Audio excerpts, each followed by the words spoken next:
రంగారెడ్డి జిల్లా హయత్నగర్లో 2 పాత దొంగతనం కేసులను పోలీసులు ఛేదించారు. మునగానూరులో దొంగతనం చేసిన 2 నిందితులను పోలీసులు గుర్తించి ఒకరిని అరెస్టు చేశారు. మరొక నిందితుడు పరారీలో ఉన్నాడు. అరెస్టైన నిందితుడు కాకినాడ జిల్లాకు చెందిన షేక్ అజీజ్గా గుర్తించారు. మరో నిందితుడు పతివాడ లోవరాజు పరారీలో ఉన్నాడని పోలీసులు తెలిపారు.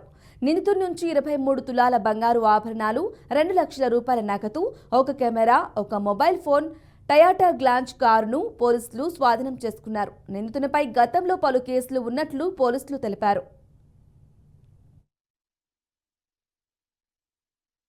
అంతర్రాష్ట్ర దొంగ అయినటువంటి అజీజ్ ను హయత్ నగర్ పోలీస్ ఇన్స్పెక్టర్ రామకృష్ణ మరియు వారి టీము పట్టుకోవడం జరిగింది.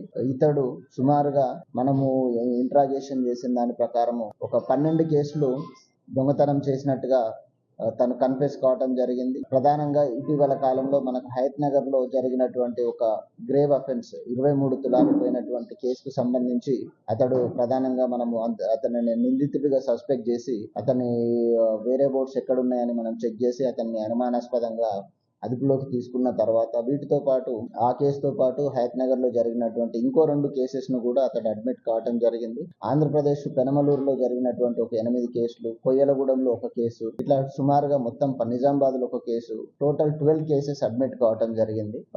వీటిలో సుమారుగా ఇప్పుడు మనము 23 తులాస్ గోల్డ్, 2 lakhs క్యాష్, అదే విధంగా ఒక కారు, ఒక కెమెరా అన్ని రికవరీ చేయటం జరిగింది. దీనికి బాగా వర్క్ చేసినటువంటి ఇన్స్పెక్టర్ హయత్ నగర్, అదేవిధంగా వారి ఎస్ఐ, డిఎస్ఐ, తర్వాత వాళ్ళ టీంను అందరినీ కూడా ప్రత్యేకంగా అభినందించడం జరుగుతూ ఉంది. ఏసీపీ వనస్థలిపురంను కూడా ప్రత్యేకంగా అభినందించడం జరుగుతుంది. ఇటీవల కాలంలో మనకు హయత్ నగర్ లో జరిగినటువంటి ఈ హెచ్బి అఫెన్సెస్ అన్నిటినీ డిటెక్ట్ చేసినటువంటి మా హయత్ నగర్ టీం అందరికీ కూడా మరొకసారి